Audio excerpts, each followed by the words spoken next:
اذ کنتم اعداء فالف بین قلوبکم فاصبحتم بنعمتہ اخوانا۔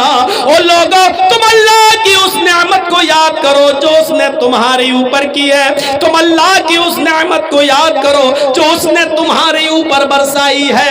تم آپس میں ایک دوسرے کے دشمن تھے، تم آپس میں ایک دوسرے کے حریف تھے۔ ایسی اجڑ اور ایسی خرافاتی قوم کے اندر جب بھائی چارہ پیدا کیا تو ایسا بھائی چارہ پیدا کر دیا کہ جنگ یرموک کے اندر 3 صحابی زخمی پڑے ہیں، اٹھنے کی طاقت نہیں ہے، لڑتے لڑتے زخمی ہو گئے۔ ایک صحابی پانی کا پیالہ لے کر ایک کے پاس جاتا ہے، اپنے بھائی کو اٹھاتا ہے، میرے بھائی پانی پی لو۔ جیسے ہی پانی کا پیالہ اس کے ہونٹوں تک جاتا ہے، دوسرا صحابی جو زخمی ہے وہ چیختے ہیں، ارے تھوڑا سا پانی اگر بچ جائے تو مجھے بھی پلا دینا، میں بھی پیاسا ہوں۔ اس پیاسے صحابی نے، اس زخمی نے جب سنا کہ میرا بھائی جو زخمی پڑا ہے وہ بھی پیاسا ہے، اس نے پانی ہٹا دیا، پانی چھوڑ دیا، اپنے بھائی سے کہا اس بھائی کو، زخمی کو پہلے پانی پلاؤ، شاید وہ مجھ سے بھی زیادہ پیاسا ہے۔ یہ آدمی اس آدمی کے پاس پانی کا پیالہ لے کر جاتا ہے، اس کے ہونٹوں پر پانی رکھتا ہے کہ تیسرا چیختا ہے میں بھی پیاسا ہوں، اگر پانی بچ جائے تو مجھے پانی دے دینا۔ اس دوسرے نے بھی ریفر کر دیا تیسرے کی طرف، وہ مجھ سے بھی زیادہ پیاسا نظر آتا ہے، میں نہیں پیوں گا، اس کو پلا دو۔ یہ آدمی اس تیسرے کے پاس جاتا ہے، اس کو زمین سے اٹھا کر اپنے سینے سے لگاتا ہے، پانی کا برتن اس کے ہونٹ تک لے جاتا ہے، لیکن دیکھتا ہے کہ اس کی جان آفری کے سپرد ہو گئی، یہ آدمی انتقال کر گیا۔ اس نے اس آدمی کو زمین پر لٹایا، لوٹ کر دوسرے کے پاس آیا، کیا دیکھتا ہے کہ دوسرا بھی اب پانی پینے کی پوزیشن میں نہیں ہے۔ وہ لوٹ کر پھر پہلے کے پاس آیا جہاں سے پانی پلانا شروع کرنا چاہتا تھا۔ جب وہ لوٹ کر پہلے کے پاس آیا تو کیا دیکھتا ہے کہ پہلا آدمی بھی اپنی جان فری کے سپرد کر چکا، وہ بھی انتقال کر گئے، وہ بھی شہید۔ میرے پیارے ساتھیوں، ابھی تینوں پیاسے تھے، تینوں پانی مانگ رہے تھے، اس نے کہا اس کو پلاؤ، وہ مجھ سے زیادہ پیاسا، اس کو پلانے گئے، اس نے کہا اس کو پلاؤ، وہ مجھ سے زیادہ پیاسا۔ اس کے پاس پہنچے تو اس کا انتقال، دوسرے کے پاس آیا تو دیکھا دوسرا بھی انتقال کر گیا، پھر پہلے کے پاس آیا تو پہلا بھی انتقال کر گیا۔ جو قوم بکری کے گھاس کھا لینے کی وجہ سے 27 سال تک لڑتی ہو، اس قوم کی حیوانیت اور جانوریت کو مٹا کر اللہ کے نبی نے ایسا بھائی بھائی بنا دیا کہ جو لوگ 40 ہزار آدمیوں کے مرنے کے بعد بھی جنگ بند نہیں کرتے تھے، وہ ایک دوسرے کے لیے اپنی جان دینے والے بن گئے، ایک دوسرے کے لیے اپنی جان نچھاور کرنے والے بن گئے۔ اسی منظر کو قرآن نے یوں بیان کیا، وَذْكُرُوا نِعْمَتَ اللَّهِ عَلَيْكُمْ إِذْ كُنْتُمْ أَعْدَاءً فَأَلَّفَ بَيْنَ قُلُوبِكُمْ فَأَصْبَحْتُمْ بِنِعْمَتِهِ إِخْوَانًا۔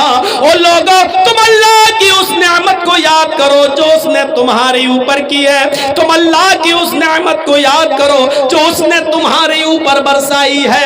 تم آپس میں ایک دوسرے کے دشمن تھے، تم آپس میں ایک دوسرے کے حریف تھے، فَأَلَّفَ بَيْنَ قُلُوبِكُمْ، اللہ نے تمہارے دلوں میں محبت پیدا کر دی، فَأَصْبَحْتُمْ بِنِعْمَتِهِ إِخْوَانًا، تو تم میری نعمت محمد رسول اللہ کی تعلیم کی وجہ سے فَأَلَّفَ بَيْنَ قُلُوبِكُمْ فَأَصْبَحْتُمْ بِنِعْمَتِهِ إِخْوَانًا، آپس میں بھائی بھائی ہو گئے۔ ایک دوسرے کے دشمن تھے تم جانو کے، اب ایک دوسرے کے لیے تم اپنی جان دینے والے بن گئے۔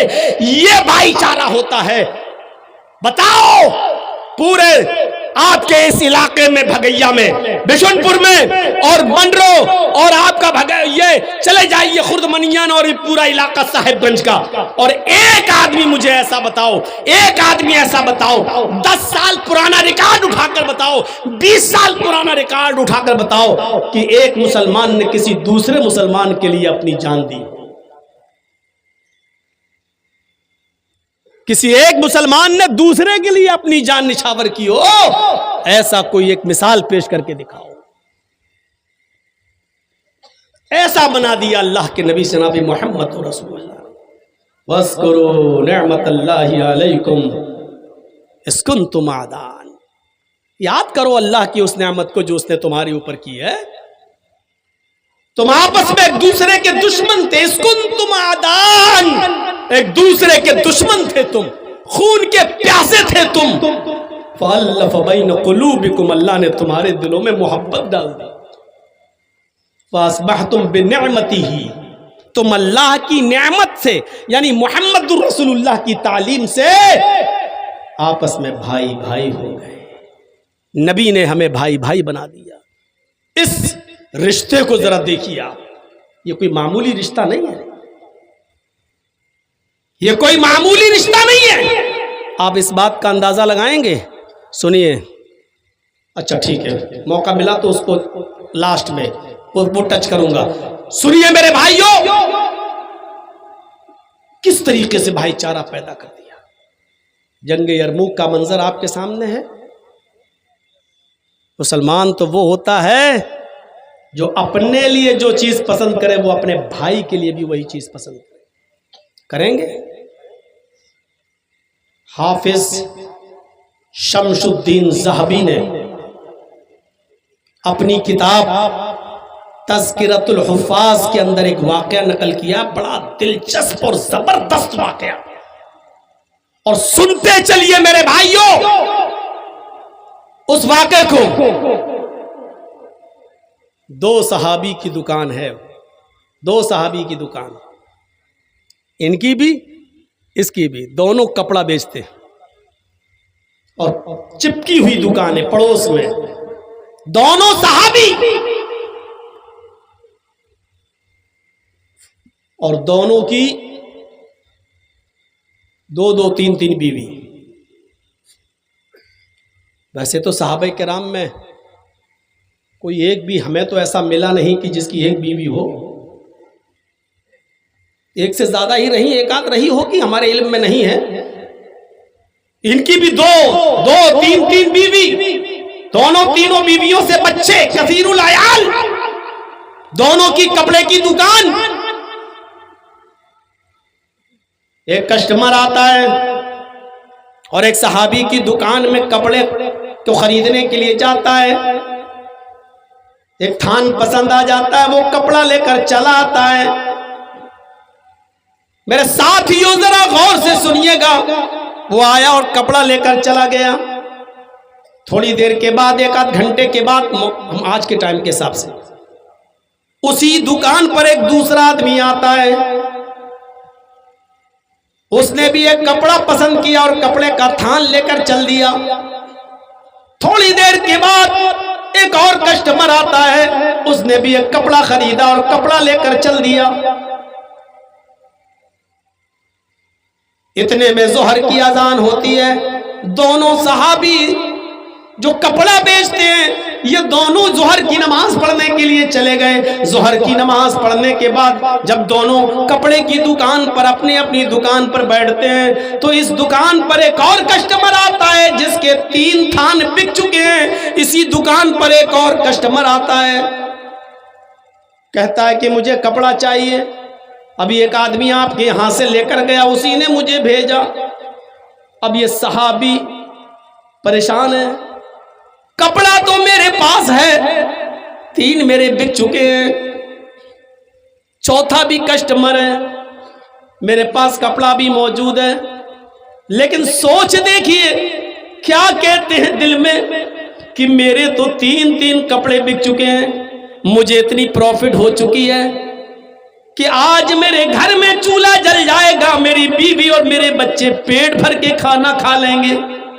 لیکن میرے پڑوسی بھائی, میرے پڑوس میں جس کی دکان ہے کپڑے کی, اس بھائی کا ایک بھی کپڑا نہیں بکا ہے. صبح سے کوئی کسٹمر اس کے پاس نہیں آیا ہے. اس کی بھی بیوی ہے, اس کے بھی بچے ہیں, اس کے گھر میں بھی تو چولہا جلنا چاہیے, اس کے گھر میں بھی تو کھانا پکنا چاہیے. اس صحابی نے اس کسٹمر سے کہہ دیا کہ جو کپڑا تم خریدنے آئے ہو وہ میرے پاس اب نہیں ہے. اس سے بھی اچھا کپڑا تمہیں میرے پڑوسی کی دکان پہ مل جائے گا، تم چلے جاؤ، یہ بھی اچھا ہے، میری دکان سمجھو وہ میرا بھائی ہے بیچنے والا، آپ کو اس سے بھی اچھا کپڑا وہاں مل جائے گا۔ اور اس نے اس کسٹمر کو پڑوسی کی دکان پر بھیج دیا، اس آدمی نے اس کپڑے کو وہاں سے لے کر چلا گیا، اس نے بھی بیچ دیا۔ میرے بھائیوں، اس زمانے میں بھی کپڑوں کی دکانیں قریب قریب ہوا کرتی تھی، لیکن کمپٹیشن کا دور نہیں تھا کہ ہم زیادہ بیچیں کہ تو زیادہ بیچے، وہاں دور یہ تھا کہ اگر تیرے 2 کپڑے بک گئے، میرے 2 کپڑے بک گئے تو میرے بھائی کا بھی بیچنا چاہیے، اس کے گھر میں بھی چولہا جلنا چاہیے۔ میرے بھائیوں، یہی تعلیم دی تھی جناب محمد رسول اللہ صلی اللہ علیہ وسلم نے۔ یہاں بے ایمانوں نے یہ چکر بنا لیا، مولانا صاحب میرے پڑوس میں بھی کپڑے کی دکان کھل گئی، سارے کسٹمر میرے وہاں بھاگ گئے، ایسا کوئی تعویذ دو جو ہم اپنی دکان کے سامنے گاڑ دیں، اس کی دکان کے کسٹمر بھاگتے ہوئے میرے پاس آ جائیں، اور آج کے یہ بے ایمان کٹھ ملے دھڑا دھڑ تعویذ دیتے، تیرے گھر میں برکت ہوگی، تیری دکان چلے گی، اس کی دکان بند ہو جائے گی۔ ارے محمد رسول اللہ نے جو تعلیم دی تھی وہ تعلیم ایسی تھی کہ دونوں کی دکانیں چلیں، دونوں اپنے گھر کے چولہے جلائیں، دونوں کے گھروں میں اور دکانوں میں خیر و برکت ہو۔ لیکن آج صورتحال یہ ہو چکی ہے کہ ہماری یہاں دکان ہے، بغل میں ایک اور کسٹمر آ رہا ہے، ہم دور سے ہی چلاتے ہیں، بھیا ادھر آؤ ادھر آؤ ادھر آؤ۔ کبھی آپ نے دیکھا ہوگا گوشت کی دکانیں، چکن کی دکانیں، بڑے کے گوشت کی دکانیں لائن سے لگی ہوئی ہیں، اور مچھلی وچھلی بک رہی ہے بازار میں، تو آپ دیکھیں گے ایک آدمی ادھر آئیے ادھر آئیے، ارے اٹھ کے بھاگتا بھی ہے، پکڑ کے ارے لائیے ہم آپ کو دیتے ہیں، ارے آپ کو ایسا گوشت دیں گے آپ یاد کریں گے، پھر ہماری دکان سے ہی آپ ہمیشہ خریدیں گے۔ آپ آج کے اس دور کو دیکھیے اور اس زمانے کو دیکھیے، جو اپنے لیے پسند کرو وہ اپنے بھائی کے لیے پسند کرو۔ اس حدیث پر کون عمل کر رہا ہے؟ کون؟ اور ماشاءاللہ ہے مسلمان۔ ابھی کل جمعہ ہے نا، خیر میں تو جا رہا ہوں وہاں پڑھانے کے لیے گڈا میں لل مٹیا، اب اشتہار بھی نکل گیا، اب کل دیکھیے گا ماشاءاللہ مسجد میں جگہ تک نہیں ملے گی، نظر آئیں گے مسلمان سب۔ ربانی صاحب آپ کے ہاں جمعہ پڑھائیں گے، مسجد بھر جائے گی، مسلمان آئیں گے سب نظر، لیکن پوچھو مسلمان تو وہ ہے جو اپنے لیے پسند کرو وہ دوسرے کے لیے بھی، اپنے بھائی کے لیے بھی وہی پسند کرتا ہے۔ اللہ کے رسول نے مسلمان کی تعریف تو یہ کی ہے کہ المسلم من سلم المسلمون من لسانی و یدی، مسلمان وہ ہے کہ جس کی زبان سے اور جس کے ہاتھ سے دوسرے مسلمان کو تکلیف نہ ہو۔ کیا ہم مسلمان ہیں؟ ہماری زبان سے اور ہمارے ہاتھ سے کیا مسلمان محفوظ رہتا ہے؟ ہماری زبان سے اور ہمارے ہاتھ سے کتنے مسلمان محفوظ ہیں؟ ہم اندازہ لگائیں۔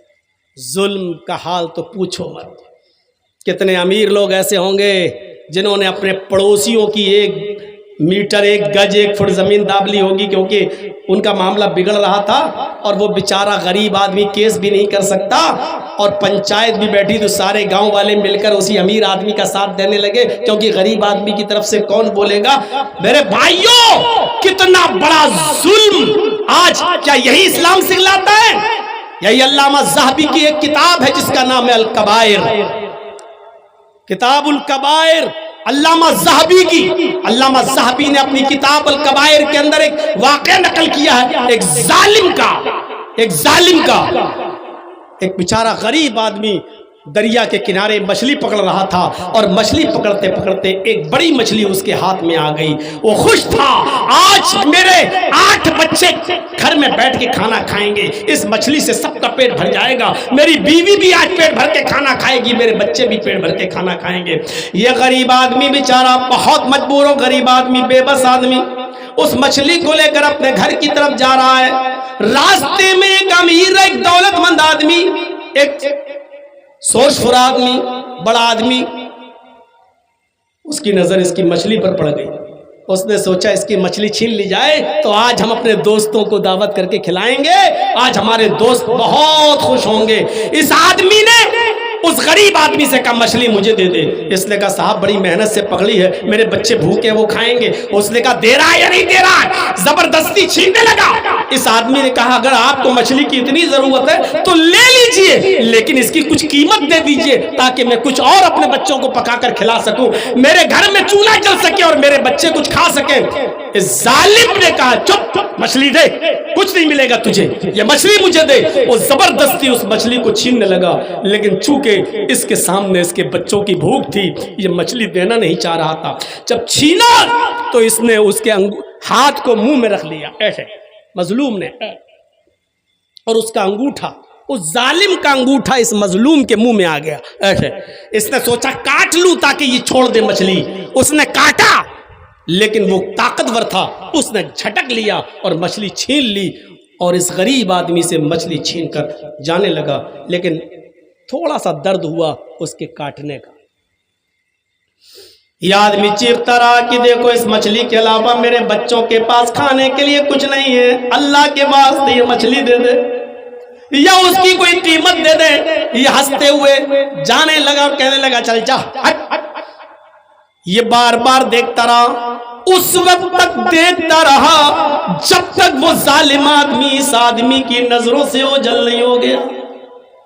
جب وہ آدمی اس کی آنکھوں سے چھپ گیا اور مچھلی لے کر غائب ہو گیا, اس مظلوم آدمی نے نظریں آسمان پہ ڈالی اور اس نے بڑبڑاتے ہوئے کچھ ہونٹ ہلا دیا, کچھ بڑبڑا دیا, ہونٹ ہلا دیا. یہ ظالم آدمی مچھلی پکاتا ہے, اپنے دوستوں کو کھلاتا ہے, اور کھانے کے بعد سب بستر پہ اپنے اپنے گھروں پہ سونے کے لیے چلے جاتے ہیں. رات کا اندھیرا ہے, رات کی تاریکی ہے. اس آدمی کے انگوٹھے میں درد شروع ہوتا ہے. یہ ظالم آدمی پیسے والا آدمی تھا, بھاگتا ہوا کسی طبیب کے پاس گیا. طبیب نے کہا درد ہو رہا ہے کہ ہاں, کچھ لیپ تھا لگا دیا گیا. اس زمانے میں جو علاج چلتا تھا لیپ لگا دیا, کہا ٹھیک ہے صبح تک درد بند ہو جائے گا. صبح دیکھتا ہے کہ وہ انگوٹھا اور پوری طریقے سے پک چکا ہے. یہ طبیب کو دکھانے کے لیے گیا, کہا صاحب بجائے صحیح ہونے کے اور پک رہا ہے. حکیم نے, طبیب نے کہا اس میں تو زہر پھیل رہا ہے, تمہارا یہ انگوٹھا کاٹا جائے گا. اگر انگوٹھا کاٹا نہ گیا تو یہ زہر پورے ہاتھ تک پھیل جائے گا. اس نے 2-4 حکیموں کو دکھایا, سب نے یہی کہا کہ زہر انگوٹھے میں بھر چکا ہے, اس انگوٹھے کو کٹوا دو. بالآخر 5 دن کے بعد اس نے اپنے انگوٹھے کو کٹوا دیا. لیکن زہر انفیکشن تھا جو ختم ہونے کا نام نہیں لیا. جیسے کینسر میں کبھی کبھی ایسا ہوتا ہے کہ اگر آپریشن کر دیا جائے تو آپریشن کے بعد پھر اور جلدی کینسر پورے جسم میں پھیل جاتا ہے. یہ انگوٹھا کٹ تو گیا, لیکن یہ انفیکشن پھیلتے پھیلتے 15 دن کے اندر پوری کلائی تک پہنچ گیا. طبیب کو دکھایا یہ کیا ہو رہا ہے. طبیب نے کہا کہ زہر تمہاری کلائی تک آ گیا, یہ کلائی کاٹی جائے گی. بالآخر اس نے کلائی بھی کٹوا دی. کچھ دنوں کے بعد پھر انفیکشن پھیلتے پھیلتے پھیلتے پھیلتے کوہنی تک آ گیا.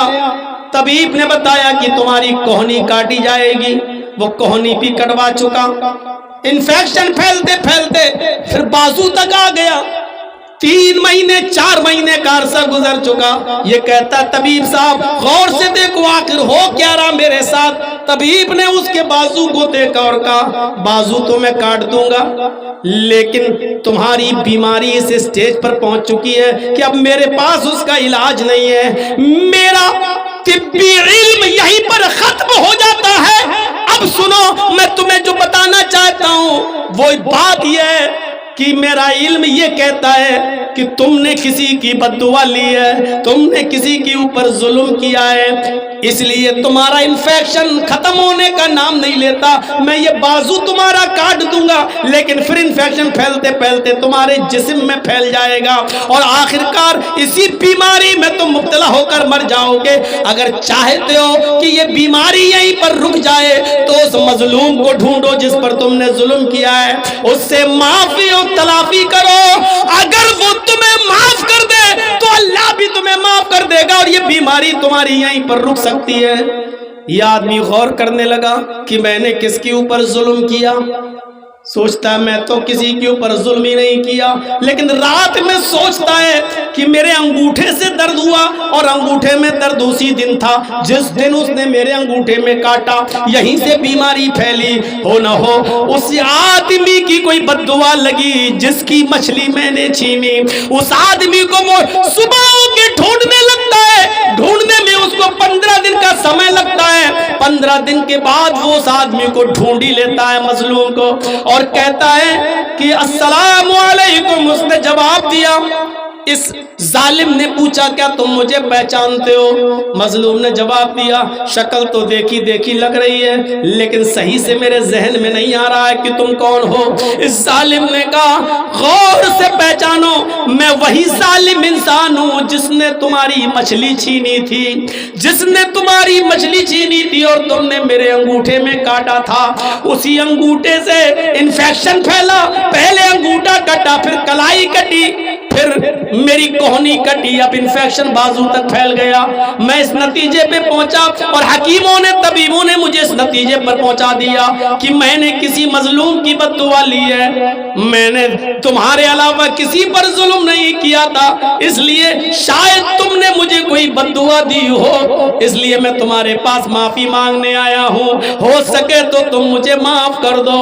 اس آدمی نے جب سنا کہ اس کی یہ حالت ہو گئی، دیکھا اس ظالم کو اپنے سینے سے لگایا اور کہا سوری، میں نہیں جانتا تھا، میں نہیں جانتا تھا کہ میری بد دعا قبول ہو جائے گی اور اللہ اس کو سن لے گا اور تمہارا یہ حال کر دے گا، میں نے تو غصے میں بد دعا دے دی تھی، میں نے جان بوجھ کر بد دعا نہیں دی، لیکن مجھے کیا معلوم قبول ہو جائے گی، جاؤ میں نے تمہیں دل سے معاف کر دیا، دل سے معاف کر دیا۔ اس ظالم نے پوچھا کہ ٹھیک ہے تم نے مجھے معاف تو کر دیا، اب میں جا رہا ہوں یہاں سے، اللہ تمہیں خوش رکھے، لیکن تم اتنا بتا سکتے ہو کیا کہ تم نے مجھے بد دعا کیا دی تھی، تمہاری زبان سے کیا جملے نکلے؟ اس مظلوم نے کہا کہ جب تم میری مچھلی چھین کر جا رہے تھے میں چیختا رہا، چلاتا رہا، میرے بچوں کی بھوک میرے سامنے تھی، ان کو بھوک سے بلبلاتے ہوئے دیکھنا میرا سامنے تھا، میں سوچ رہا تھا کہ آج کا چولہا کیسے جلے گا اور میرے بچے کیا کھائیں گے، اس غصے میں میں نے آپا کھو دیا، جب تم میری نظروں کے سامنے سے غائب ہو گئے تو میری زبان سے یہ بد دعا نکل گئی، اے اللہ اس ظالم کو تو ایسی سزا دے جو لوگوں کے لیے نشان عبرت بن جائے، اے اللہ اس ظالم کو ایسی سزا دے جو لوگوں کے لیے نشان عبرت بن جائے۔ میری زبان سے یہ جملے نکل گئے تھے، مجھے نہیں معلوم تھا کہ اللہ اس جملوں کو سن لے گا۔ اے غریبوں پر، مسکینوں پر، مظلوموں پر ظلم کرنے والوں، اس دنیا میں اپنے ظلم کا بدلہ تم پا کر رہو گے، اپنی زندگی میں تم اس انجام کو بھگت کے رہو گے۔ دو گناہ ایسے ہیں جس کی سزا اس دنیا میں بندہ پا لیتا ہے اور آخرت میں تو سزا باقی رہتی ہے، اس آدمی کو اس وقت تک موت نہیں آئے گی جب تک کہ ان دو جرموں کی سزا، ان دو ظلم کی سزا، ان دو گناہوں کی سزا اس دنیا میں بھگت نہ لے۔ ان میں پہلا شخص وہ ہے جس نے اپنے باپ کو رلایا، اپنے باپ کو ستایا، اپنے باپ کو دکھ پہنچایا۔ جب تک باپ کو ستانے کا انجام اس دنیا میں دیکھ نہ لے، اس کو سزا نہ مل جائے، اس سے پہلے اس کو موت نہیں آ سکتی ہے۔ اور دوسرا وہ ظالم جس نے کسی مظلوم پر ظلم کیا، غریب پر ظلم کیا، جب تک وہ اس دنیا میں اس ظلم کے برابر سزا نہ پالے اور دردناک سزا نہ پالے، تب تک اس دنیا سے اس کی موت نہیں آئے گی۔ اگر تم نے کسی ظالم مظلوم پر 1 لاکھ روپیہ چھینا، بے ایمانی کی، یا 1 لاکھ روپے کی کوئی چیز زمین و جائیداد پہ قبضہ کیا، اللہ تعالیٰ جب تک اس ظالم کی محبوب چیز پر حملہ کر کے جب تک تمہارا 10 لاکھ خرچ نہ کرا دے گا، یہ موت تمہیں نہیں آئے گی۔ تمہاری محبوب ترین چیز کیا ہے؟ اولاد۔ تم نے کسی غریب پر ظلم کیا، 1 لاکھ روپیہ چھینا، اللہ تیرے بیٹے کو کینسر کا مریض بنا دے گا۔ 10 لاکھ روپیہ خرچ کر کے بھی تیرا بیٹا صحیح نہیں ہوگا، تیری بیوی کو بیمار کر دے گا، تیرا 20 لاکھ روپے خرچ ہو کر بھی تیری بیوی صحیح نہیں ہوگی۔ جب تک یہ ظالم اپنے ظلم کی سزا کا انجام اس دنیا میں نہ دیکھ لے، اس کو موت نہیں آئے گی۔ ڈرو، مظلوم کی بد دعا سے ڈرو، مظلوم کی بد دعا سے ڈرو میرے ساتھیو۔ بہت بری سزا ہے۔ اس لیے میں کہتا ہوں جو اپنے لیے پسند کرو وہ اپنے بھائیوں کے لیے بھی پسند کرو۔ سعید ابن جبیر کا نام سنا ہے؟ بہت بڑے تابعی گزرے ہیں۔ حجاج ابن یوسف نے ان کے قتل کا اعلان کر دیا اور کہا ان کو زندہ پکڑ کے لاؤ۔ پولیس کو اعلان کر دیا ان کو پکڑ کے لاؤ اور زندہ مجھے چاہیے، زندہ، مرے ہوئے نہیں۔ بہت نیک آدمی تھے، بڑے متقی پرہیزگار تھے، لیکن حجاج ابن یوسف کے خلاف عالم بغاوت بلند کیا، اس لیے حجاج نے ان کو زندہ پکڑ کے لانے کا حکم دیا۔ پولیس والے ان کو کتوں کی طرح ڈھونڈ رہے ہیں، جیسے کتے کوئی چیز ڈھونڈتے ہیں ایسی پولیس والے ڈھونڈ رہے ہیں سعید ابن جبیر کو کہ کسی طریقے سے ہمیں مل جائیں۔ لیکن سعید ابن جبیر ہاتھ نہیں آ رہے تھے، وہ دن میں کسی کے یہاں سو جاتے تھے چپکے سے اور رات میں نکلتے تھے تاکہ حجاج کی سلطنت سے نکل کر کسی اور ملک میں چلا جاؤں اور وہاں میں اپنی جان کی حفاظت کر لوں، سیف کر لوں۔ ایک دن کہیں سو رہے تھے بیچارے، کسی ہمدرد کے گھر میں سو رہے تھے اور کسی جاسوس نے جاسوسی کر دی اور حجاج کی پولیس نے جا کر ان کو پکڑ لیا۔ اپنے ہی لوگ جاسوسی کرتے ہیں، غیر نہیں، اپنے ہی، کسی اپنے نے ہی جاسوسی کر دی، کسی اپنے نے ہی جاسوسی کر دی اور سعید ابن جبیر جو بڑے نیک تھے، متقی اور پرہیزگار، ان کو پکڑ لیا گیا، ان کو اریسٹ کر لیا گیا۔ اب حجاج کے پاس لانے کی تیاری ہے، 15 دن کا سفر ہے، حجاج تک ان کو پہنچایا جائے، 15 دن لگیں گے حجاج کے پاس جانے میں۔ سعید ابن جبیر راستے میں جب بھی نماز کا وقت ہوتا نماز پڑھتے اور نفلی روزہ رکھتے، کیونکہ سعید ابن جبیر کو معلوم تھا کہ میرا انجام کیا ہوگا، حجاج کے سامنے لایا جاؤں گا اور حجاج مجھے قتل کر دے گا، قتل کروا دے گا۔ اس لیے وہ دن میں روزے رکھتے تھے نفلی اور رات میں وہ نماز پڑھا کرتے تھے، عبادت کرتے تھے۔ پولیس والوں نے جب دیکھا، 2 پولیس والے جب دیکھتے ہیں کہ بیچارے بڑے نیک ہیں، متقی ہیں، پرہیزگار ہیں، ان کا حسن سلوک بہت اچھا ہے، اخلاق بہت اچھا ہے، دن میں روزہ رکھتے ہیں، نماز کے وقت نماز پڑھتے ہیں اور جب میں ان سے کہوں چلنے کے لیے تو چل دیتے ہیں۔ پولیس والے ان کے اخلاق سے بڑے متاثر ہوئے۔ 4-5 دن کے بعد پولیس والوں نے آپس میں صلاح کی، دیکھو ہم حجاج کو، ہم سعید ابن جبیر کو حجاج کے سامنے جب پیش کریں گے تو حجاج ان کو ایک ہی سزا دے گا، اپنی آنکھوں کے سامنے جلاد سے قتل کروا دے گا۔ یہ بیچارے بڑے نیک آدمی ہیں، ہم کسی نیک آدمی کا گناہ اپنے سر پر کیوں لیں؟ ایسا کرتے ہیں کہ ہم دونوں مل کر سعید کو چھوڑ دیتے ہیں بیچارے کو اور حجاج سے یہ کہہ دیں گے کہ بہت ڈھونڈنے کے بعد بھی ہمیں سعید ابن جبیر نہیں ملے۔ پولیس والوں نے اچھائی سوچی، سعید ابن جبیر سے کہا دیکھو سعید بہت رات ہو رہی ہے اور میں نہیں چاہتا ہوں کہ تمہیں حجاج کے پاس لے جاؤں اور حجاج تمہیں قتل کر دے، ایسا کرو ہم تمہیں چھوڑ رہے ہیں، تم چپکے سے رات میں نکلو اور رات میں سفر کرنا اور دن میں کہیں چھپ جانا، پھر رات میں سفر کرنا، 2-3 راتوں کے بعد تم کسی دوسرے ملک میں چلے جاؤ گے، وہاں تمہاری جان بچ جائے گی اور تم حجاج کے ظلم سے اپنے آپ کو بچا لو گے، جاؤ ہم تمہیں چھوڑ رہے ہیں۔ سعید ابن جبیر نے کہا اللہ تمہیں خوش رکھے، آج تم نے میری بیوی کو بیوہ ہونے سے بچا لیا، میرے بچوں کو یتیم ہونے سے بچا لیا، جس طرح تم نے میرے اوپر رحم کیا اللہ تمہارے اوپر بھی رحم کرے۔ سعید ابن جبیر چل دیے، چلو اچھا ہوا تم نے مجھے چھوڑ دیا، جاؤ۔ سعید ابن جبیر جانے لگے، جو چیز بتانا ہے سنیے وہ کیا ہے۔ سعید ابن جبیر ابھی 100 قدم دور گئے ہوں گے، بس 100 قدم دور، 1 کلومیٹر بھی نہیں، 2 کلومیٹر بھی نہیں، 100 قدم دور گئے ہوں گے بس۔ 100 قدم دور جانے کے بعد وہیں سے پلٹتے ہیں اور پلٹنے کے بعد لوٹ کر واپس آتے ہیں اور ان دونوں پولیس والوں سے کہتے ہیں کہ نہیں، میں تمہارے ساتھ حجاج ابن یوسف کے پاس جاؤں گا، مجھے مت چھوڑو، مجھے وہاں جانا ہے، مجھے لے کر وہاں چلو۔ پولیس والے حیران ہیں، ہم نے تو تمہیں چھوڑ دیا ہے اور تم آئے ہو اور اپنے آپ کو موت کے منہ میں ڈھکیل رہے ہو، تمہیں معلوم ہے کہ حجاج تمہیں قتل کر دے گا۔ سعید ابن جبیر کہتے ہیں کہ مجھے اپنا انجام معلوم ہے کہ میں قتل کیا جاؤں گا، لیکن پھر بھی میں تم سے کہتا ہوں کہ لے کر چلو۔ پولیس والوں نے کہا ارے سعید تمہیں کیا ہو گیا ہے، تمہیں کیا ہو گیا، میں تمہیں چھوڑ رہا ہوں اور تم جا رہے ہو۔ سعید ابن جبیر نے فرمایا کہ جب میں جا رہا تھا 100 قدم دور گیا، میرے سامنے اللہ کے نبی کی حدیث آ گئی کہ جو تم اپنے لیے پسند کرو وہ اپنے بھائی کے لیے بھی پسند کرو، اور جو اپنے لیے پسند نہیں کرتے ہو وہ اپنے بھائی کے لیے بھی پسند نہ کرو۔ تم دونوں بھی مسلمان ہو اور ہمارے بھائی ہو ایمانی رشتے سے، میں تمہارے لیے کیسے پسند کر لوں؟ جب تم مجھے چھوڑ دو گے تو جس جاسوس نے میری جاسوسی کی اور مجھے ایک آدمی کے گھر میں مخبری کر کے پکڑوا دیا، اس جاسوس کو یہ اچھی طریقے سے معلوم ہوگا کہ تم دونوں نے مجھے پکڑ لیا ہے اور حجاج کے پاس لے جایا جا رہا ہے۔ تم حجاج سے کہو گے کہ ہمیں سعید نہیں ملے، لیکن وہ جاسوس حجاج کو بتا دے گا اور کہہ دے گا کہ ان دونوں پولیس والوں نے پکڑ لیا تھا لیکن راستے میں کہیں چھوڑ دیا۔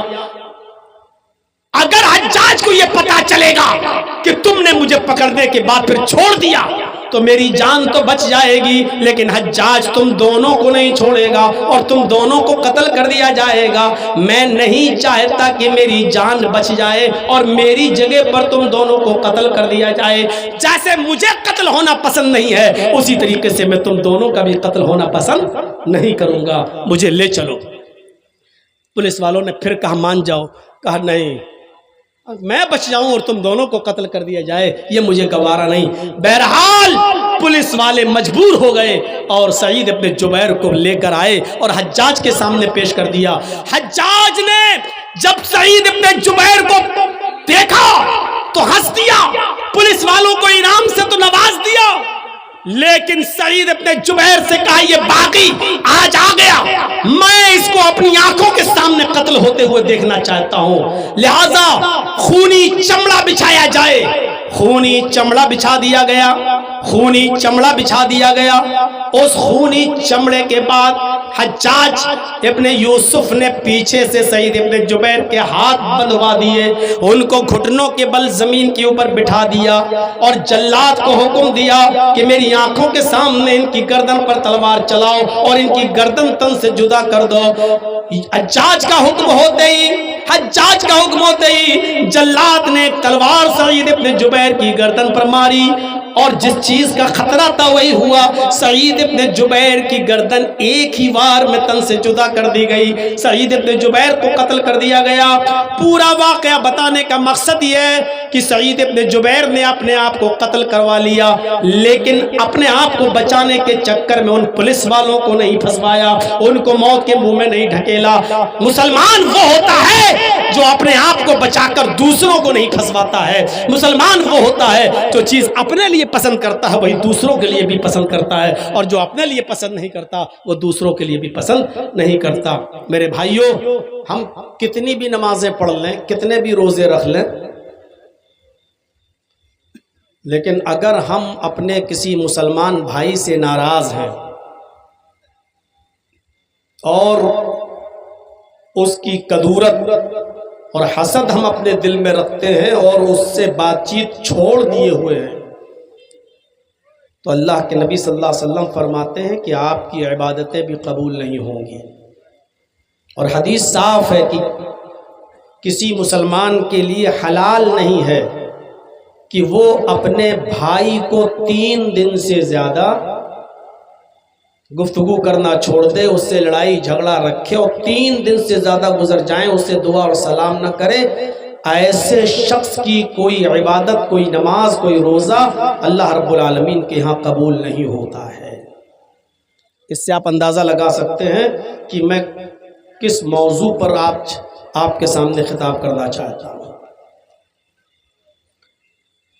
بھائی چارہ انتہائی ضروری ہے۔ ہم نماز پڑھیں، روزہ رکھیں، حج کریں، بڑی سے بڑی عبادتیں ہم کرتے ہیں، لیکن آپ ان عبادتوں کے پیچھے دیکھیں اجتماعیت کو ایک بڑی اہمیت حاصل ہے۔ مثلا نماز پڑھنے آپ جاتے ہیں تو جماعت کے ساتھ نماز پڑھنے کی ایک الگ اہمیت ہے۔ روزہ آپ رکھتے ہیں تو اس روزے کے اندر بھی اس کے رکھنے کا مقصد یہ ہے کہ غریب کی بھوک اور پیاس کا احساس آپ کو ہو کہ دیکھو ہم تو 1 مہینہ بھوک اور پیاس برداشت نہیں کر پاتے، ان مسلمان غریبوں کا اور مسکینوں کا کیا حال ہوتا ہوگا جن کے گھر میں پورے سال چولہا نہیں جلتا، ان کی ہمدردی ہمارے دلوں میں پیدا ہو۔ اسی طریقے سے ہم حج کرنے جاتے تو امیری اور غریبی کا فرق مٹا دیتے ہیں، ایک ہی لباس میں ہم وہاں ہوتے ہیں، کالے اور گورے کے فرق کو مٹا دیتے ہیں، اور اس بات کا ہم میسج اور پیغام دیتے ہیں کہ ہم سب بھائی بھائی ہیں، نہ کوئی امیر نہ کوئی غریب، نہ کوئی چھوٹا نہ کوئی بڑا، نہ کوئی کالا نہ کوئی گورا، ہم سب اس میدان میں جمع ہیں، اور سارے لوگ بس ایک ہی جملہ کہہ رہے ہیں اپنی زبان سے، لبیک لبیک اللہم لبیک، اے اللہ میں حاضر ہوں، اے اللہ میں حاضر ہوں۔ یہ لبیک کیا ہے؟ آپ اقرار کر رہے ہیں اس بات کا کہ اللہ میں سرنڈر کر رہا ہوں تیرے سامنے، گناہوں کا بوجھ لاد کر میں آیا ہوں، اور میں نے تیرے اس گھر میں اپنے آپ کو پیش کر کے تیرے سامنے سرنڈر کر دیا ہے۔ اے اللہ اگر تو نے ہم کو معاف نہیں کیا تو کون ہم کو معاف کرے گا؟ اللہ کے نبی صلی اللہ علیہ وسلم نے فرمایا، حاجی جب حج کے میدان میں ہوتا ہے اور اپنے گناہوں کا اقرار کر کے اللہ رب العالمین سے توبہ کرتا ہے، استغفار کرتا ہے، مغفرت طلب کرتا ہے، ادھر سے آواز آتی ہے، فرشتوں گواہ رہنا، میرے بندے نے دامن میرے سامنے پھیلایا، گناہوں کی معافی مجھ سے مانگی، مغفرت مجھ سے مانگی، مغفرت مجھ سے طلب کی، میں نے اپنے بندے کے گناہوں کو بالکل اسی طریقے سے مٹا دیا ہے، ختم کر دیا ہے، جس طرح کما ولدت امھا، اس کی ماں نے اس کو آج ہی پیدا کیا ہو، جیسے کوئی عورت کسی بچے کو پیدا کرتی ہے اپنے بطن سے، اپنے پیٹ سے، جس طرح وہ بچہ گناہوں سے پاک و صاف ہوتا ہے، میں نے اپنے اس بندے کو بھی گناہوں سے بالکل پاک و صاف کر دیا ہے۔ اجتماعیت، قرآن کی جو آیت میں نے آپ کے سامنے پڑھی ہے، تلاوت کی ہے، اس میں بھی اللہ رب العالمین نے مختصراً ہی صحیح لیکن بہت شارٹ میں ایک بات کہہ دی، اور کیا کہا؟ غور کیجئے گا، انما المؤمنون اخوہ، سارے مسلمان جتنے بھی مومن ہیں، جتنے بھی مسلمان ہیں پورے ورلڈ میں، پوری دنیا میں جو کلمہ پڑھ چکے ہیں، اسلام لا چکے ہیں، اخوہ، سب بھائی ہیں۔ کتنا چھوٹا سا جملہ اللہ کے نبی صلی اللہ علیہ وسلم، قرآن نے اللہ تبارک و تعالیٰ نے پیش کیا ہے، انما المؤمنون اخوہ، سب جتنے مسلمان ہیں سب بھائی ہیں۔ اب کوئی یہ نہ سوچے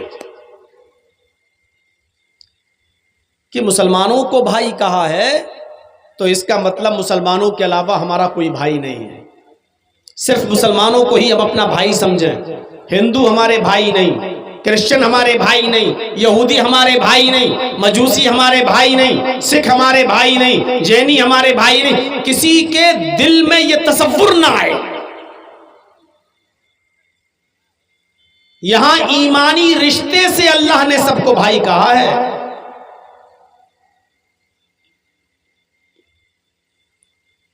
مومنوں کو، لیکن انسانی رشتے سے سب کو بھائی کہا ہے۔ دو رشتے ہیں، ایک ایمانی رشتہ اور ایک انسانی رشتہ۔ ایمانی رشتے سے صرف مسلمان ہمارے بھائی ہیں، اور انسانی رشتے سے ساری دنیا کے لوگ ہمارے بھائی ہیں۔ ساری انسانیت جتنے بھی ہندو، مسلم، سکھ، عیسائی، کرسچن، مجوسی، سکھ جو بھی ہے اس دنیا میں سب بھائی ہیں۔ اس کی دلیل کیا ہے؟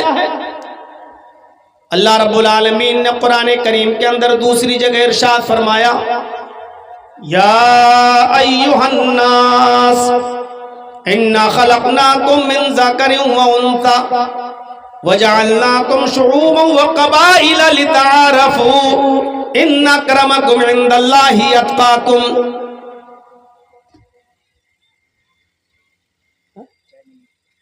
ہم کو چاہیے یا ایھا الناس انا خلقناکم من ذکر و انثی،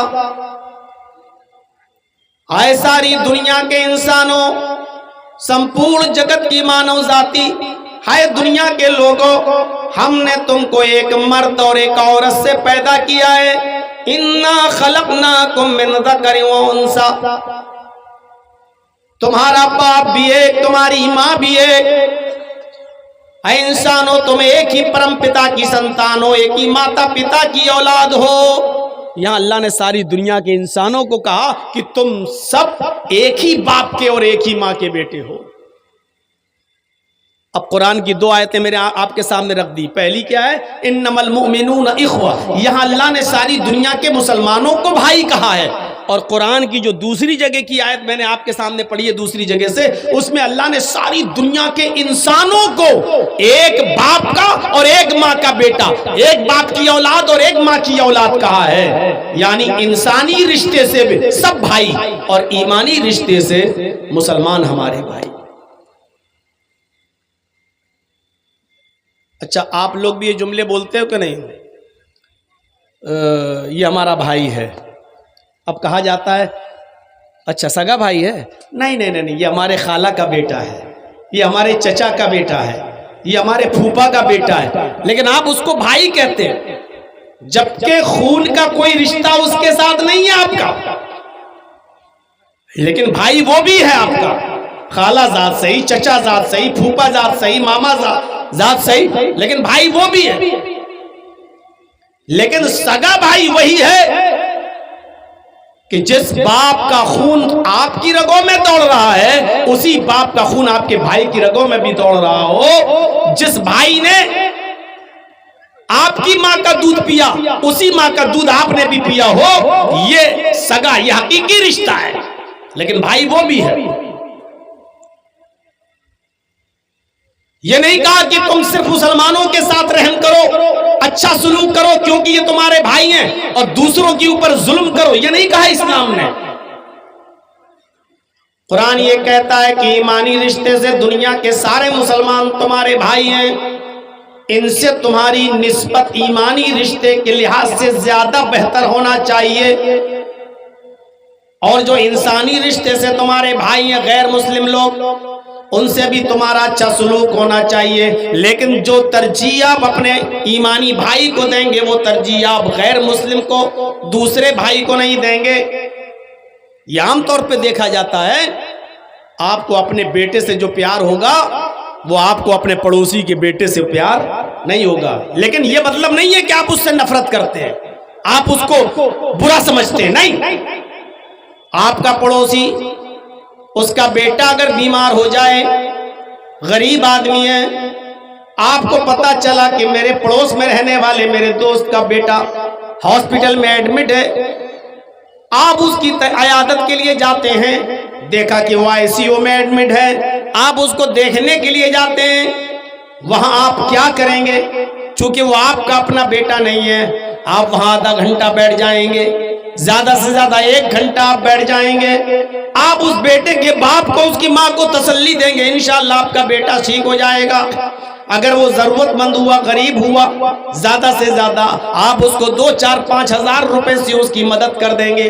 یہ ہمدردی ہے آپ کے اندر اور ہونی بھی چاہیے۔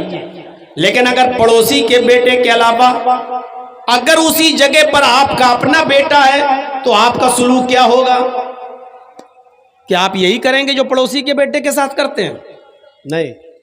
آپ کا اگر اپنا بیٹا ہوگا تو آپ اپنے بیٹے کے علاج کے سلسلے میں سرکاری نوکری بھی چھوڑ دیں گے۔ 2-4 دن میں نہیں آؤں گا، میرا بیٹا بیمار ہے، تنخواہ کٹے گی تو کاٹ لینا، لیکن میں اپنے بیٹے کو دیکھوں گا۔ آپ نوکری چھوڑ دیں گے، آپ بزنس کرتے ہیں تو بزنس چھوڑ دیں گے، آپ اپنے شہر سے دوسرے شہر مال بیچنے جاتے ہیں، آپ دوسرے شہر کا سفر ترک کر دیں گے۔ اور ہاسپٹل میں پڑوسی کے بیٹے کو تو آپ آدھا گھنٹہ 1 گھنٹہ دے رہے تھے، اپنے بیٹے کے لیے آپ 24 گھنٹے دیں گے۔